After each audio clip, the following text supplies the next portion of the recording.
When FIFA Football 2003 released on consoles and other platforms, it would be considered as the 10th game in the entire FIFA series up to that point, but it would be the 8th game to be produced in full 3D, which would see the game released on multiple different consoles, with the likes of the PlayStation 2, PlayStation 1, Windows PC, the Xbox, and even Nintendo consoles with the Game Boy Advance and the GameCube, and would feature a whole new list of different improvements over the previous iterations on the console, with a new club championship mode that was introduced, allowing you to play against 17 of Europe's top clubs in their own stadiums, also with distinctive TV style broadcast package highlights, both at half and full time, as well as comprehensive analysis of the games in question. But there was even more gameplay elements that was added, with a freestyle control system which allows players to flick the ball and lay off passes to teammates, also with some visual tweaks to add more detail, such as player likenesses, especially up close when you look at some of the players around that time with Ronaldinho, Thierry Henry, Edgar Davids, Roberto Carlos and the like. For its time, it was one of the most visually impressive looking football games on any platform, and upon its release it was well received, getting quite high reviews pretty much across nearly all platforms it released on, the lowest being with the PlayStation and the Game Boy Advance, but was still considered a fairly decent and solid game all around. With the gameplay however, even with the visual tweaks, yes, the FIFA games are still challenging, but what this edition does is it made it more approachable and feasible for more casual players, especially if you're a beginner or new to these style of games, as a lot of these soccer games, even if you looked at other competing franchises of the time with the likes of Pro Evolution Soccer, which originally would have been ISIS Pro on the PlayStation, and you had other popular games that started to hit good heights of success also on the PlayStation 2 with the likes of the This Is Football franchise and a few others, but FIFA and PES were still the two dominant brands within that area, in fairness. Before its time, FIFA 2003, it looked good, it played really well,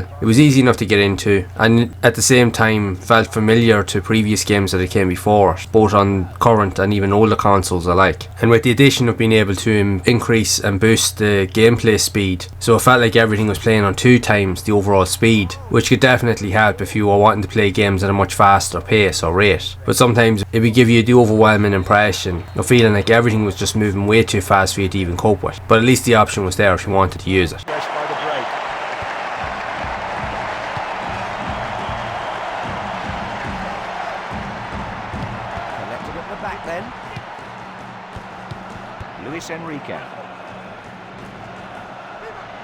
Luis Enrique.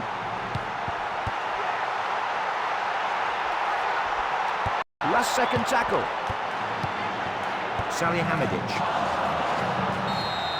That's a bad challenge, but no booking, just a free kick given. Well, he's less than happy about that decision, and you can see it.